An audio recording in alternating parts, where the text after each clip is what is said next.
नमस्कार दर्शक बंधु मु चंदन कुमार आपको स्वागत जनावि मोर आउ एक नुआ भिडियो आपण सुभद्रा पैसा कौन पर आसनी केबे आसो कौन कारण आसी ना से विषय में भिडियोटी होती तो भिडियोटी स्किप न करी फुल भिडियोटी देखूँ आपण मन में सब डाउट क्लियर हो घरे थी आप सुभद्रा स्टेटस चेक करेंगे तो किसी करवानी आप मोबाइल हो कि लैपटॉप हो क्रोम जेकोसी क्रोम ब्राउजर आप सुभद्रा योजना करके सर्च करने तलकू टे स्क्रॉल करने ये जो गवर्नमेंट साइट अच्छी सुभद्रार सिंपल ये आप क्लिक करेंगे ये जो गवर्नमेंट साइट अलग साइट रे किसी क्लिक करेंगे ये जो गवर्नमेंट साइट अच्छी ये आप क्लिक करने क्लिक कलापर गवर्नमेंट साइट ओपन हो पेज टी ओपन हो आप देखिपे टोटाल ये घोषणा कौन कौन माने अपडेट आसगुड़ा सब चेक करेंगे सुभद्रा हेल्पलाइन नंबर भी ये पाइबे आपको ये किसी काम नहीं आप सुभद्रार स्टेटस चेक करने चाहते तो ये देखो आपंकर देती आवेदन स्थिति ये आप क्लिक करने क्लिक कलापर ये आपंकर आधार नंबर मांगो ये आप सिंपल आपंकर आधार नंबर टी फिलअप करने जार स्टेटस चेक कर धरनु कहार गोटे स्टेटस चेक करेंगे सुभद्रा तार आधार कार्ड नंबर टी ये देदेवे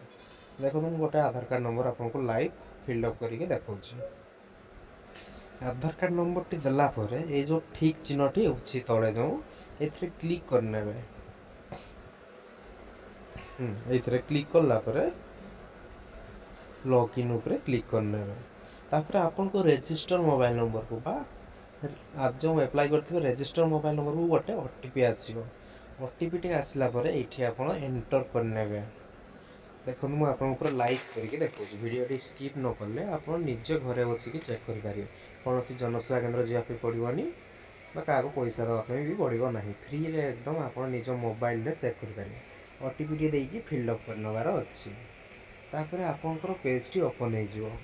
धरनु मुझे जार चेक करुच्ची से न्यूली एप्लाई कर रिसेंटली एप्लाई कर गोटे भी किस्ती आसी ना तो टिके लोडिंग हम लोडिंग हो गला ये तार डिटेल टोटाल पलि आसो तार ना आसो तार पिता ना स्वामी ना आसो डेट ऑफ बर्थ आसो गाँ आसो आधार कार्ड नंबर टोटाल सब डिटेल ये ऊपर शो कर ये जो तले दीची आवेदन स्थिति